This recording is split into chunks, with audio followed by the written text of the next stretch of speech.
How's it going, everyone? My name is We Don't Care. My name is, and I am here with. I'm Shannon Moran. Well, welcome back. It's good to see you again. Good to see you too, sir.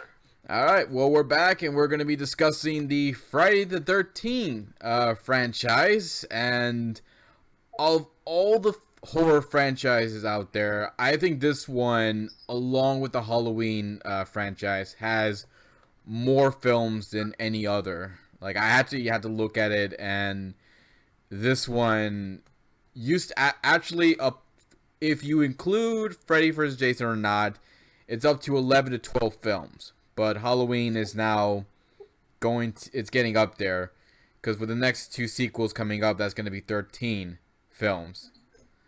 Right. So, so this one, it used to hold more sequels than any other, but now it's going to get toppled by its arch enemy. So, but for right now, we're going to discuss this franchise and pretty much see how we got to this point. Because with the first film, which came out way before my time, 10 years before my time, came out on May 9th, 1980. And to be honest with you, of all the horror films that had come out before this, I didn't know what was so different about this, except maybe I think the story a little bit was different and the reveal as well. Right. So I think that was the only difference I ever found from this film. But I don't know. What did you think? Was there anything different about this film compared to horror films before this? Well, I think the fact they just took the gore to another level and pretty much anything, everything your parents told you not to do, you do in the movies. You die. You smoke dope, have sex, or think about having sex. All the crazy, all the kind of crazy shenanigans teens want to do. If you do with these movies, you get punished for it. So I think I think that was appealing to a lot of audiences. And yeah. Wait, hold on a second, sir. In every horror film, they always have that. They always have the teens drinking, smoking, doing drugs, having sex. What are you talking about? That hasn't changed at all. It's still, to this day, they're still doing that. Yeah, I know that was but Friday 13th. They just pretty much pretty much everything your parents told you not to do. You do in these movies, you get punished for it. So I think that's what and I think that's just appealing to it. And the whole and the body count, all the gore and all that other stuff is just kind of and the whole camp situation. All the cabins, kind of isolated. In fact, you got these teenagers just out having a good time, and they get picked off one by one by a killer. I think people just fascinated by that. What was so fascinating about this as well is that you didn't know who the killer was going to be. You had to assume it was a guy because it's rare to find a horror film where the main killer is a woman, especially for around this time period. So, like, it was actually surprising what they did there.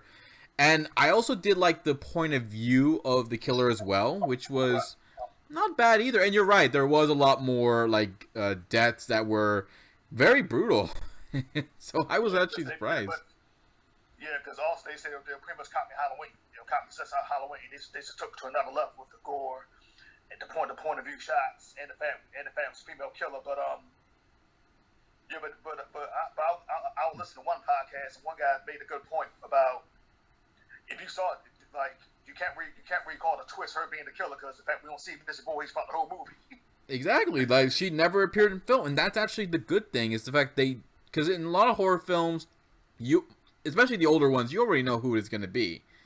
But right. In this case, we never saw her. We never saw who the killer was, so that actually wasn't a bad idea. Yeah, that's a good point. But he was like, you can't recall the twist because we don't see Miss Voorhees throughout the whole movie. Because most who done the movies, we always see the characters like Clue or Knives Out. We always see the characters like all the characters, and we respect who it is. Yeah. Respect who it is. So the fact that we didn't see her whole movie, say you can't recall the twist. But I am curious. But I saw this back in 1980. What my reaction would have been, her being the killer. So. I think if we were back in the 80s, I think it would have been very interesting to see how things would have been like if we were there. But anyways, this film, of course, it was a success enough to warrant a sequel. And this time, the killer is the son of our main villain from the first film, and he's been the star throughout the rest of the film. And I have to say, the second film, I was okay with it a little bit, but I think it wasn't until, was it the third one where he finally got the hockey mask? Yeah, the third one, the second one, he has the bag over his head, and pretty much they took that out of a movie that came out in the '70s, where Killer had a bag over his head, so they're basically copping off the dance. But I thought the bag over his head, I thought it was like, I mean, at first I didn't like it, but then over time I kind of warmed up to the bag over his head, and this one we get more of a human Jason. Like this one, like this one, he's not that juggernaut, unstoppable killer. Like 3, 4, and 5, this one he's more human. You can hurt him a lot easier in this one, and also he's thinking a lot more in part 2. That's a very good. I'm sorry. He's running after you. He's setting traps and all that other stuff. So this one we get more of a human Jason, and we get Jason that kind of thinking a lot more in this one. Yeah, Jason in this film was not like in other films. We've seen him like he's unstoppable. He can do things that not a normal person can do.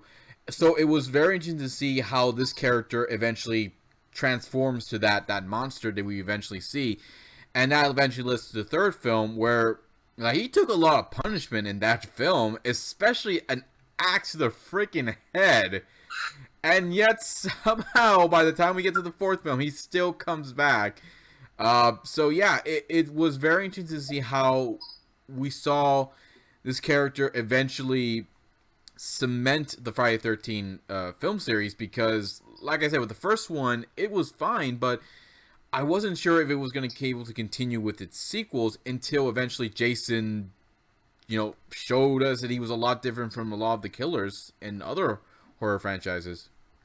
Yeah, and also Sean Gunn, man, he made it very clear he never meant to be a sequel. He just wanted that kind of jump scare when Jason pops up the water in, because him being a killer didn't really make sense. Like, how did he come back to life?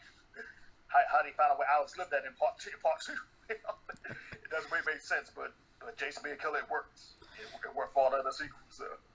Yeah, although let's be honest, if a film's gonna be successful, they're gonna find a way to make a sequel. I mean, even if you don't have the original people involved, like they're still gonna make a sequel. They did it with Nightmare on Elm Street 2, with the second film.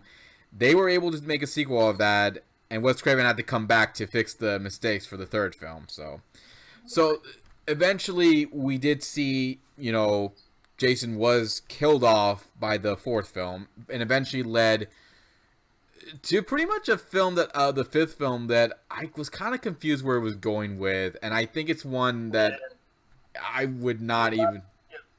Yeah, a lot of fans, this one seems to be 50-50. A lot of fans hate it. They didn't like the direction, they just didn't like it at all, and some people liked that it was different, but it's okay. It's not bad or good, it's just, they're basically trying to go back to the first movie, having a pyramid with vengeance death of his kid, but it didn't really make any sense, because if Roy wanted revenge, why ain't just kill Vic, the guy that killed his son? All the other people that he killed had nothing to do with his son's death, so that didn't make any sense. Yeah, but luckily they were able to save it when they brought back Jason for the next film, which I have to say, I think this one is one of my favorites, because not only did they really up the ante on the deaths with this film, but they made Jason into that unstoppable juggernaut that we grew to love, and even really like what he could do. And pretty much by part 6, he's pretty much the anti-hero, where you actually start rooting for Jason, where parts 2, 3, and 4 you kind of root more for the victim. This one, you actually root for Jason to kind of do his thing, and this one got the best reviews of the whole franchise.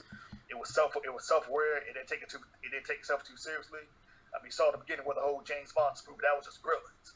Had a good soundtrack, good cast, good depths. CJ Graham was fantastic. Jason, just about the unstoppable juggernaut, Terminator-like quality to Jason. It was just a fun sequel, man. And Tom McLaughlin just did a hell of a job directing this movie. Yeah, absolutely. And eventually, of course, it led to another sequel. Like I said, like if a film's going to be successful, it's going to be led to a sequel, and it did. With New Blood, I have to say, I don't know what to think about it, except for the fact it did give us a pretty cool like opening where we see Jason with the chain around his neck underwater. But the whole psychic thing, And the fact that apparently the girl is related to Jason, I think I don't. Well, no, she wasn't related to Jason. No, she wasn't Okay. related to Jason Tina. Okay. That's yeah, we don't get that's Jason goes to hell, but we're not talking about that one yet. Oh, not yet. Yeah, part 7. That's my favorite sequel. Part 7. Oh, really? This is my favorite sequel. I love the makeup on Jason. The battle between him and Tina was awesome. Kane Hodder brought a nice attitude to Jason, and Tina is one of my favorite Friday girls because she does the most damage to Jason. I mean, and you see him get pissed off like he didn't know what to do with Tina. Oh, yeah. This is my favorite sequel. I just love it. I love the battle between Jason and Tina. The makeup of Jason, hands down, is the best. We see the bones in the back of him, all that other stuff. This is definitely my favorite Friday freaking sequel.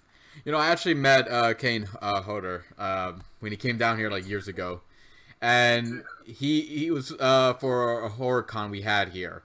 We don't have it anymore, which sucks, but we used to have it. And he would offer, like, if you want to take a picture with him as a hug, or you want him to choke you, like. You did the same thing to me. And I did that. I decided I'm gonna go with the choke, and yeah, he's a nice guy. He still is pretty intimidating looking. So I'm like, yes, he is. He's very strong. When I took a picture with him on the photo ops, he just grabbed me like nobody. Even at 65, he is very built and he is very strong. He can play Jason if he wants to again, and I hope he does play Jason again because I don't like the way New Line did him and Freddy vs. Jason, but we'll talk about that when we get to that. But yeah. Yeah. Although let's be honest, they were able to bring back the original actor for Michael Myers. So if they were able to do that, they should be able to bring back Kane as well. But anyways, after the 7th film, of course, it led to another sequel. And keep in mind, the first film came out in 1980. We are barely in 1988 by the time we get to the 7th film. So they are just bringing them out more and more. And this next film is a year later. So we now get to Jason Takes on Manhattan, which I have a bit of a mixed feelings about. On one hand, it's kind of dumb where Jason is... Because he doesn't really take on New York. He doesn't take it on until near the end. Yeah, that's what a lot of fans were upset about because they expect to see Jason in New York throughout the whole movie, but taking on the Turtles. 9% of the movie he's on the cruise ships. A lot of fans, and the reason being because they had the budget to shoot New York. Yeah, that's true. They had the budget. They only had like $5 or $6 million, so they couldn't shoot the whole movie in New York. So because the director had all these elaborate set pieces in New York, but because of the budget they had, they couldn't shoot there throughout the whole movie. So yeah. Although I will say there were 2 other things I did like about this film. There are 2 things I actually like about it. One, the deaths actually are very brutal, especially one where the guy gets dumped into the chemical waste in the barrel. Although I have to say, I don't think New York would actually have a bunch of barrels with chemical waste inside. I don't know. I don't think that was chemical waste. I think that was just dirty water. He just dumped them in there. I don't think that was chemical waste. I think that was just dirty water. He just dumped them in there and just drowned them. I don't know, man. That whole thing looked like it was the mutagen from TMNT.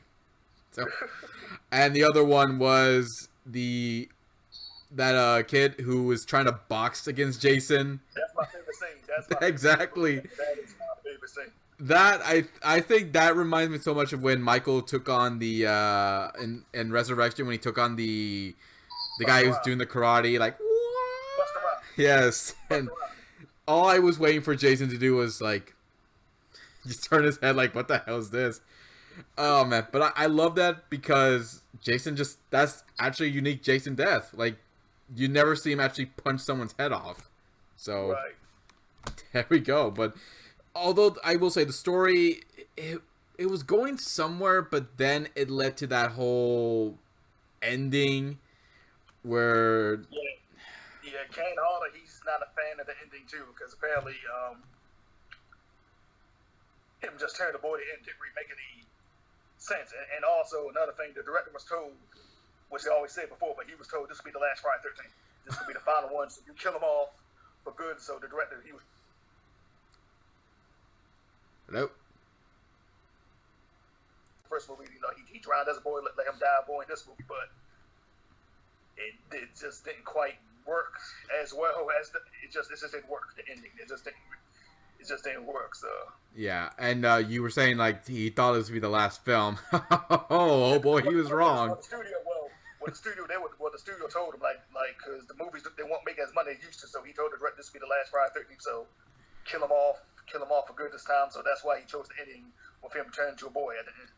Well, he would get his wish with 4 years later, where it would be Jason Goes to Hell, the final Friday the 13th film, coming out in 1993.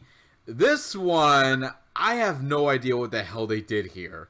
Like, well, it sucked because Paramount after Part 8 didn't do well, they sold the rights to New Line, and New Line you can say they messed up the whole series. Well, you can say they messed up the whole series, but after that they made Jason Go to Hell, which is kind of strange. Like, this is your first Friday movie, and you make this the final movie. You make this the final Friday movie. It doesn't make any sense. Like, this is the first Friday movie they're doing. They make this the final Friday. Nothing in this film made sense. What are you talking? Nothing in this story made sense. So Jason gets blown up in the opening. He apparently can possess people. I didn't know Jason could do that. Apparently he's been meeting a lot of people in hell to do that. Well, the director, Adam Marcus, he keep trying to defend this movie and basically trying to create a mythology for Jason. That's what he tried to do, create a mythology for Jason. And also, I got the new Friday 13th box set where he mentioned all the other ridiculous stuff in Friday 13th movies like Jake Part 6. The lightning comes down and strikes him. Well, strikes him and brings back to life. But he's saying people hate my movie because I went more of mythology, and they want to give me shit for that. So I want to meet him now because I want to say there's a difference between your film and the other one. The lightning part actually makes a little sense because we've seen lightning can actually bring back the dead. Yours makes no batshit sense at all. I don't know what the hell you were smoking, but I think you need to be off of that from now on. Yeah, this movie just, I mean, some fans actually do like it, but most people, they also, they pretty much ignored all the other movies. And they make this like a brand new movie. Like, also, you're introducing characters that I've never seen before. Yeah. And the crazy new character, that should have been Tommy Jarvis. That would make more sense if that was Tommy Jarvis, but you make this other creep dude who has some kind of backstory with Jason, like the ending when he handcuffed Jason Hayes, like son of a bitch, remember me? Like, that character should have been Tommy Jarvis. It's just this movie. I mean, I get what they were trying to do, go for more a mythology thing, but it just didn't work. It just did not work. The story, I mean, I admit the gore was awesome. It has some good gore effects, but other than that, the story just it doesn't work. The movie just did not work. Yeah, and the ending, there were rumors that they wanted to do the crossover between Freddy versus Jason. Unfortunately, that never materialized until years later. And by then, they created Jason X in 2002, which, okay, the Jason Goes to Hell kind of jumped the shark, but this one, I felt, jumped over it, but in a good way, because I actually like Mecha Jason. Because I love that suit. I love that. I mean, Jason X. I think, but also when you get to this was the 10th movie of the franchise, you got to change up a little bit. So I actually liked. I thought it was a decent sequel. Like, if I had to get it, I'll give it like a 7 out of 10, 2.5 stars. I thought it was just a decent, fun, entertaining sequel. I know a lot of people hate it, but I thought it was just a fun movie. I mean, that's why I thought they just had fun with it. This is a guilty pleasure film for me because, for one thing, we saw a Leprechaun in space, so it was only a matter of time before they had Jason in space. But and don't forget Hellraiser in space. Yes, but here's the thing, though. I love this because the story where we see Jason now in the future, and with these people who don't know anything about him, they don't have to stop him, and we even have a group of soldiers who are armed to the teeth, and Jason's killing them off. Actually, pretty brutal, and I think that was actually pretty cool. I think one of my favorite is the one where he kills one of the women, freezing her face and then smashing it. I'm like, that's my favorite kill. They still find ways to make unique deaths, which I actually like. They stepped up their game, so that's my favorite kill as well. Yeah, so the film, of course, it like you said, it got a bit of a mixed reviews. It got mixed reaction from the fans. but it still wasn't that bad. Like, compared to, Jason Goes to Hell, it actually was a little better. And yes, we will eventually get to Freddy vs. Jason, which happened a year later. And I think we kind of had a discussion. We weren't going to include this, but I think we'll just talk a little bit about it because it's two horror icons that we never thought we would see. Like, this is actually the first time we actually see two icons of horror facing off against one another. Something we haven't seen actually before. Yeah, and they went through so many scripts, like 15, 16 scripts. And they mostly suck. Like one script where Freddy molested Jason as a kid, which didn't make any sense because Freddy was only a kid himself. Also, the devil put Jason and Freddy against each other to build up all these souls. Yeah. It was just so many bad scripts, but they finally got a script that everyone liked, and they went forward with it. Unfortunately, when I saw the movie twice, I liked it that much, but now as I watched the movie over the years, I thought this could have been better. I thought the acting could have been better. I thought it could have been scarier, more serious. I did not like Ken Kirsten as Jason. I did not like him. They should have got Kane should have been Jason. That was bullshit the way they treated him. That was Yeah. I mean, the whole hype thing, because I heard so many things that he was too short. They want to act him with sympathetic eyes. They shot at Canada. It was just so many. He should have been Jason. Yeah. And also Ronnie Yu, who was not a fan of Friday, who was not a fan of either series, and they hired him to direct. I don't understand that at all. He was not even a fan of the series, so why would you get a guy who's not even a fan of the series? I just don't understand. Yeah, it was a mess. Although I will say this. The fight between Freddy vs. Jason was probably the only good part of the film. You're right, the acting for this is just so bad, especially for the lead actress who... Yeah, I defended her for a while, but yeah, it's I mean, to me, and also, you should have brought back characters from previous movies. Like, the two characters I would have brought back definitely was Tommy Jarvis and Alice and her son in Nightmare on Elm Street. That would That would have been so perfect. Now, eventually, we did get them in the comics with Ash versus Freddy versus Jason, but it would have been better on the big screen. But nonetheless, this film, at least the fight was good, but everything else about it was a mess. Well, Robert Englund, he was the best thing in the movie, Robert Englund, and sadly his final time playing Freddy. He had a great time. Like, you could tell he actually did give it his all to go out there and have a fun time. And I actually found out Rey Mysterio was apparently in this film as the stuntman for Freddy. Yeah, the scene when Jason punched him and you see him jump, that's Rey Mysterio. At least it didn't hurt his knee. I think that's a good thing. But this was the final film for 6 years until they revealed they were going to do a remake of Friday the 13th. And when the trailer came out, I had some mixed feelings about it, but I thought it was going to be good until the film came out, and I hated every single thing about it. I mean, I like the fact that the Jason was a juggernaut in this film, but I didn't want to see how he set traps or how he moves around everywhere. I didn't want to see that because when Jason appears out of nowhere, I wanted to be like, kind of be surprised by it. Now that I know how he does it, I was like, I actually like the remake. It's a lot better than a lot of remakes I've seen. I mean, and I like the fact he was setting traps and all that, shooting bow and arrow. He pretty much played, and also the guy that played Jason, Derek Mears, did a fantastic job. Yeah, I have no problem with the actor playing him, like I said, but I just didn't like the fact that they kind of made him a lot smarter than I expected. But I liked it. I thought it was different. Also, he was pretty much playing John Rambo. His inspiration was John Rambo from Rambo. That's why you see him setting all the traps and all the shooting bow and arrows and all that stuff. I liked it. The only thing I didn't like was the way he got killed. Oh yeah, that was kind of a dumb way. Although, going back to Rambo, I just want to say that I think you're setting up a sequel now. Jason versus Rambo. There you go. That would be better. I mean, they went all crazy with Rambo with the shooting and the gun, so might as well have him go up against Jason. There you go. Yeah, but the only thing I didn't like was the way he got killed. Even though he came back through the dot, but it's just the way the blade. Yeah. I thought that was weak. Just the way he got killed. I thought it was a good remake. I thought the way they should have killed him was the same way he died, just drowning. Like, they could have done the same thing like they did with, when he came back. Like, wrap a chain around him, drown him. That would have been better. And just don't do the jump scare, like, ending. Like, just have it keep suspenseful and make it seem like maybe he's going to come back or not. You don't know. Just end it like that. But they decided, no, we're going to go this route. We're going to kill him and then have him come back to life. So yeah, I have mixed feelings about it, but you enjoyed it, so I guess it's a lot better than I thought. It was way better than Nightmare on Elm Street remake, which I just hate.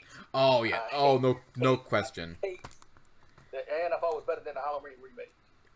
Oh yeah, I actually, that one I actually saw in theaters. I regretted watching it, and I just like, at least this one was a little more tamed on its gore than the Halloween one. So yeah, and apparently we heard there was supposed to be another Friday the 13th remake, but I have not heard anything about it yet. Well, until they get this lawsuit settled with Victor Miller and Sean Cunningham, hopefully we'll get it settled soon, so we get another Friday the 13th, because it's been 11 years since the remake. So hopefully they'll just work that out, and we'll get another movie soon, because I know fans and myself are getting impatient. So hopefully they'll just work this lawsuit out between them, and we get another movie.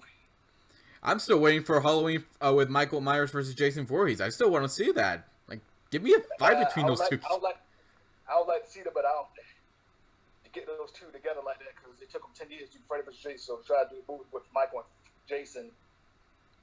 I'm not gonna say it could. I'm not saying it's gonna happen, but we just gotta wait and see, because it'd just be too difficult to try that, because they're also two studios. Yeah. So less than 2 to 3 and all that. So I mean, not saying I wouldn't mind seeing it, for just if they can think a good enough story to put those two together, I don't mind seeing it. But until then, we probably just gotta wait a while. I don't know when, but it's probably not gonna happen no time soon. Yeah. Well, all right. So the Friday the 13th franchise, can we say that it's actually better than, like the Resident Evil franchise? Resident Evil, Hellraiser, Leprechaun. Yes, this is my second favorite franchise behind Nightmare on Elm Street. So I'll say Nightmare, Friday the 13th, then Halloween. Yeah. So it has its ups and downs, but there's a lot more ups than downs for this film franchise. And Jason has definitely left behind a great legacy. And without question, he is one of the greatest horror icons out there. So, yeah, Friday the 13th. If you guys haven't seen it, recommend watching it. Watch the whole freaking thing. Just and if you get a chance, hopefully you'll get the new box that just came out. All 11 through all the what's it? Jason X was 10. 11, I think. All 12 movies. Oh, okay, yeah, 12. All 12 movies. Yeah, because the extras are fantastic. Uncut scenes for part 2, new audio commentaries. It's an awesome box set. So hopefully you get it. It's only about $140, so but it's worth it. It's worth it. So if you get a chance, please get a box on Amazon. It's worth the money.